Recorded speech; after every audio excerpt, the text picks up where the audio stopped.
Nagkabali ka na pala kayo. Kailan pa kayo nagbali ka? O hindi, dumalaw lang. Okay. Pakismosa mo naman. Nagtanong lang ako. So, mga gano'ng katagal dito? Mga ilang weeks or months siguro. Pwede naman, di ba? Siguro may tinataguan ka doon, ano? Mga chicks.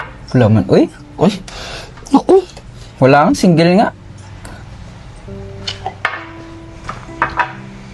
May ka na ba?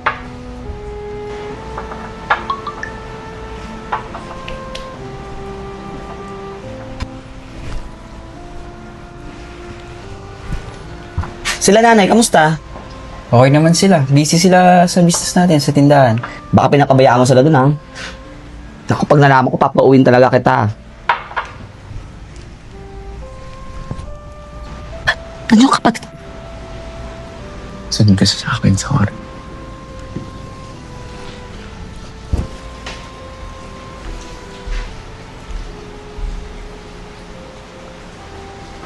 Oh, may pagkain naman dyan. Kung nagugutom ka, magluto ka or tawagin mo si Jenny, ha? Sige, ates. Punta lang sa kwarto. Sige.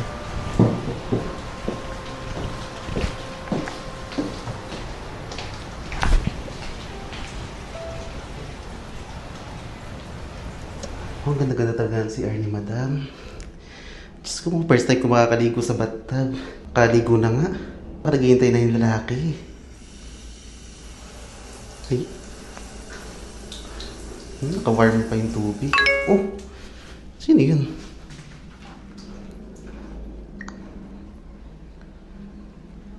Si Curty, nag-send sa cash G ko ng pera. Parang napapadalas pag-send dito ng pera sa akin, ah. Saan kaya ako makuha ng pera tong batang to? Napapadalas yung pagsisend niya sa cash G ko, ah. Matawagan ka.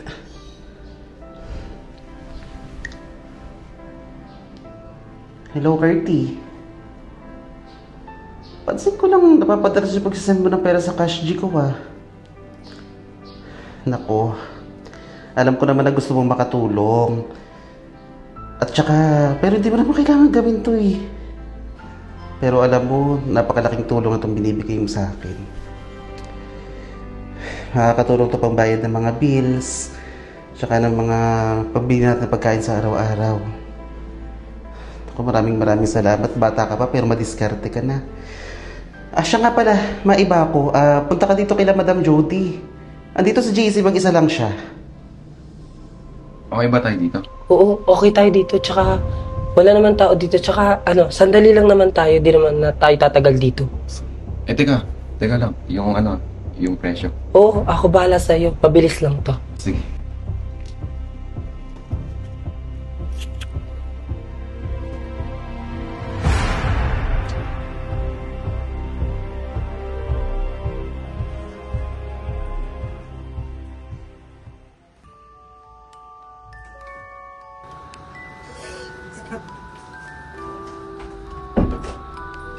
Ikaw talaga, puro ka kalokohan.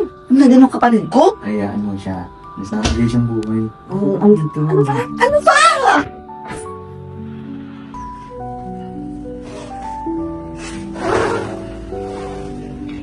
Baka naman, pag napal na ako sa ng tuluyan, bigla mo akong iwan, ha? Hindi ako ganun. Baka mamaya madami kang girlfriend. Tapos iwan mo lang ako. Wala ha. Naman ako ganun eh. Sure ka, ha? Wala mga galit, ha? Ready ka na ba? Oo naman, ikaw lang inaantay ko eh.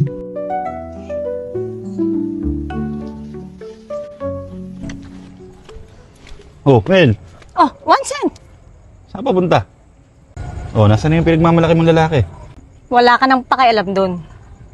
Mukhang nag-enjoy ka doon sa bago mong lalaki, ah. Ang kapal talaga ng mukha mo, no? Bakit? Hindi mo ba nami-miss? Kailangan ba babalik sa bahay? Pwede ba? Yung mga katulad ng tao, hindi na dapat binabalikan. Wala ka namang pagbabago, di ba? So bakit kita babalikan? Bakit ako babalik sa bahay? Pwede ba? Tigil-tigilan mo na ako. Ikaw talaga. Napakasungit mo pa rin. Yan ang nagugustuhan ko sa'yo. Ewan ko sa'yo. Yung mga anak ko, bantayan mo sa ngayon dahil kukunin ko sila sa'yo.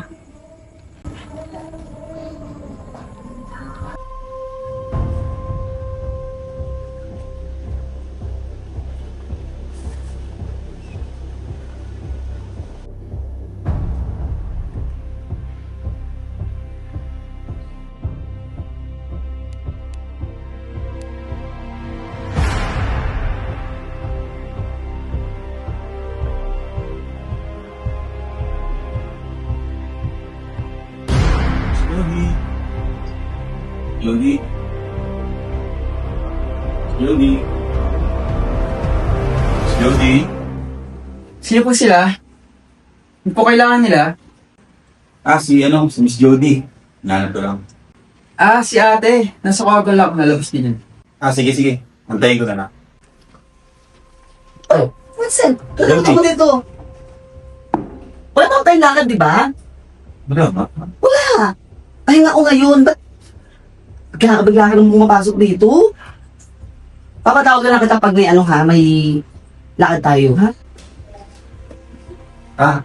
Jody. Okay. Sige. Gets ko na.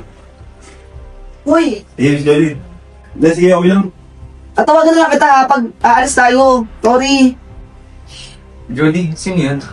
Ay, wala. Bagong driver ko yun. May. Oh, JC. Oh, Bertie. Ginagawa mo dito? Tumawag kasi sa akin si Chang Isra. Nandito ka daw. Anong ginagawa mo dito? Ba't mag-isa alam? Mahabang kwento eh. Ganito kasi yan. Galing ako ng plaza kanina. Rumakit ako ng pera. Tapos may nakasalubong akong 2 lalaki. At pinagtripan ako. Tapos yun, buti na lang. Dumating si Kuya Nadella. Niligtas niya ako. At yun din. Kasi kaibigan niya si Ate Jody. Kaya ayos lang din ako. Medyo masakit lang yung balikat ko. Talaga. Bintik naman nangyari sa'yo, tol. Ano, kumusta? Gusto mo i-stretch ko yan? Ay na, tol. Di na. Ayos lang ako. Tiga, okay ka lang ba talaga? Ayos lang. Seryoso ah. Gusto mo, sabay na tayo mo eh. Ako. Sa usunod kasi, sama mo ko sa racket mo. Hindi ba tandim tayong dalawa?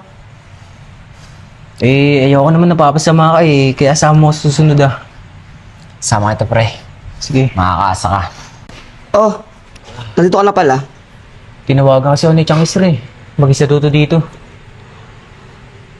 Mag-ready kayo ha sa event natin. Malaking event yon. Kung gusto nyo kumita ng malaking pera, maghanda kayo. Ha?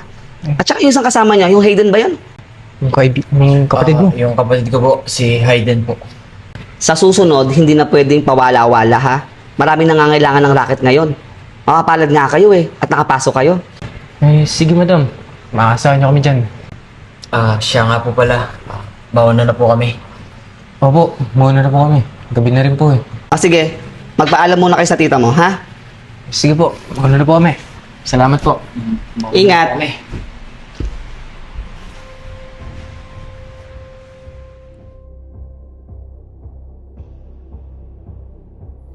Buti na lang. Napunta ako kay Badam. Malaki-laking client yun. Uy, pera to ah. May bes. Tara, G ka ba? Anong G? Anong G? Tara, mabilis lang to, bes. Ha? Bilis lang to, tara na. Ha? Ano sinasabi mo? Maang-maangan ka ma, tara na. Alam mo na yun. Mabilis lang to, tas mura pa. Tara na. Mura? Tara na, mabilis lang to. Tara na, kailangan ko gising na buking. Baka kailangan mo din. Saglit. Kung wag ganun to eh. Baba, pwede ka naman magtrabaho na maayos. Ang laki-laki ng katawan mo. Kung ganun, naku, magtrabaho ka, laki-laki ng katawan mo, kaya mo magtrabaho. Huwag kang gagawa ng mga bagay na ikakasira mo. Sayang naman yung pagkabata mo. Mag-aral ka. Hindi yung kung ano-ano gagawin mo sa sarili mo, sa katawan mo, para lang kumikita ka ng pera. Pati hindi lahat ng bakla, ganun ang ginagawa. Ibahin mo kami, ibahin mo yung iba. Ha? Dami mo sinabi. Out sa'yo. Arte mo, kala mo naman.